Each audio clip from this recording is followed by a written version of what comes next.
Chapitre 5. La clé, accueillir ou intervenir. Quand on est face à un problème, nul besoin d'en faire une montagne de douleur. Soit il y a une solution et vous finirez bien par la trouver, soit il n'y en a aucune et, dans ce cas, rien ne sert de vous torturer. La clé qui te permettra de mettre en pratique ce premier principe se résume en ces deux mots: accueillir ou intervenir. Lorsqu'un événement survient dans ta vie, seules ces deux possibilités permettent de suivre le chemin du développement de soi. Bien qu'il soit tout à fait contemporain, il ne s'agit pas là d'un concept New Age fraîchement élaboré.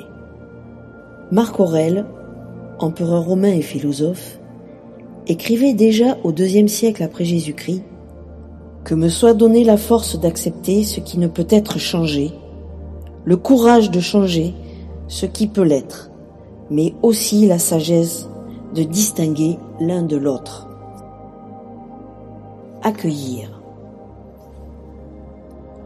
Le stoïcisme, courant philosophique auquel Marc Aurèle appartenait et dont il a été le grand philosophe, est né en Grèce et remonte au IVe siècle avant Jésus-Christ.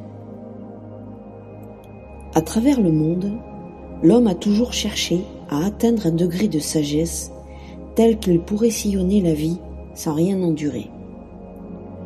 C'est la définition de rester stoïque, demeurer impassible devant les méandres de la vie et d'être d'attitude égale en toutes circonstances.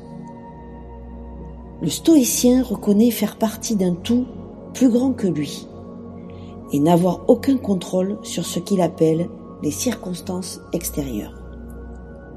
Cela ne fait pour autant de lui un otage de la vie. Sa liberté est immense et lui permet de préserver en toutes circonstances son état de bonheur intérieur. Nulle notion d'abandon ou de résignation. Il est question d'accepter, d'accueillir chaque événement sans en souffrir. S'il n'y a que cette réalité, à quoi bon lui réserver mauvais accueil, en pâtir et en faire pâtir nos proches? Nous ouvrir à la réalité et surfer sur la vague nous permet d'en comprendre les leçons et d'en tirer le maximum de bienfaits. Cette pensée n'est pas fataliste et l'homme garde un pouvoir, celui d'intervenir. Intervenir. Ne jamais subir.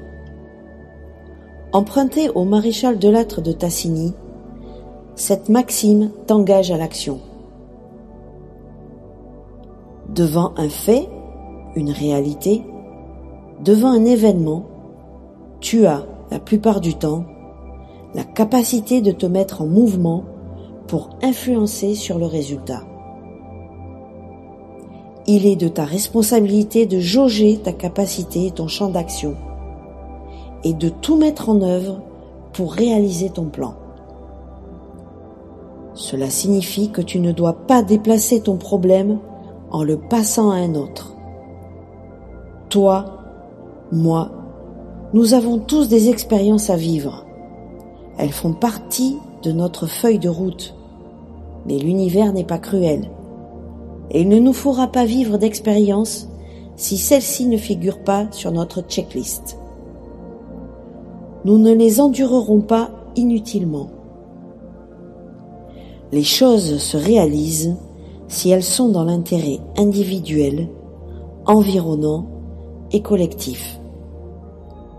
L'effet collatéral survenant après une action apporte toujours une fenêtre d'évolution à son destinataire. Rester inactif malgré les possibilités est également un choix possible et tend à se muer en acceptation et en accueil. Il ne saurait y avoir d'autre choix garantissant le maintien de l'harmonie en nous et notre éveil. Et pourtant,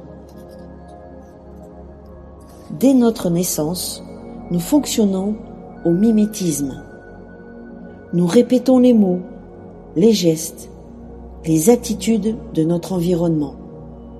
Les parents, les professeurs, les camarades de classe, la télévision, la société tout entière sont de véritables sources d'inspiration quotidienne et des modèles à suivre.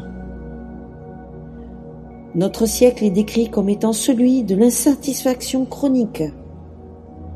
Partout autour de nous, les gens sont mécontents et n'hésitent pas à le faire savoir. Ils sont en colère, se plaignent, se rebellent, se marginalisent parfois. Ils n'ont pas en leur possession la clé leur permettant d'accéder à une vision sereine et harmonieuse de la vie.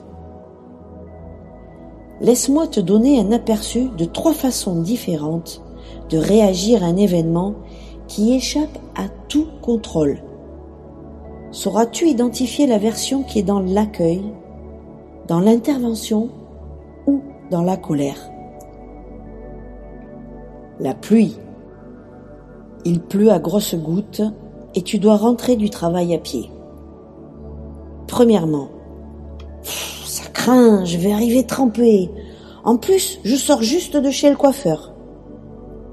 Dans cette version, tu insultes tous les automobilistes qui n'ont pas daigné te céder le passage, alors qu'ils sont bien au chaud dans leur voiture. Tu lances un regard noir à tous les passants. Tu arrives chez toi et incendies tes proches qui ont le malheur de t'accueillir.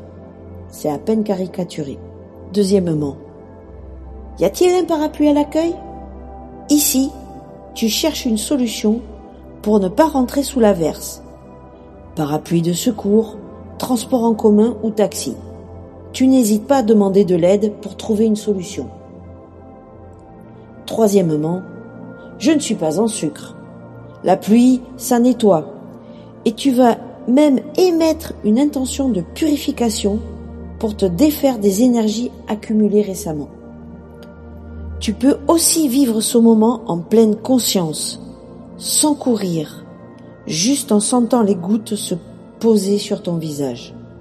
En rentrant, une douche chaude et une bonne tisane augurent d'une douce soirée. Voilà 3 façons foncièrement différentes de vivre cet événement qui, pourtant, demeure le même.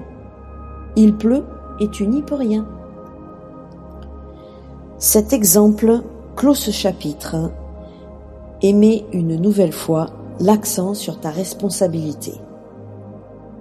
Tu as le pouvoir de changer ta vie tout entière, simplement par la force de ton intention. Vois chaque pluie, chaque expérience à travers le spectre de l'amour et découvre-y une nouvelle occasion d'affirmer ta joie de vivre, ta confiance dans le grand tout et de t'épanouir. En conclusion, si notre monde extérieur est le reflet de notre monde intérieur, cela prouve que nous sommes ce que nous construisons en nous et autour de nous.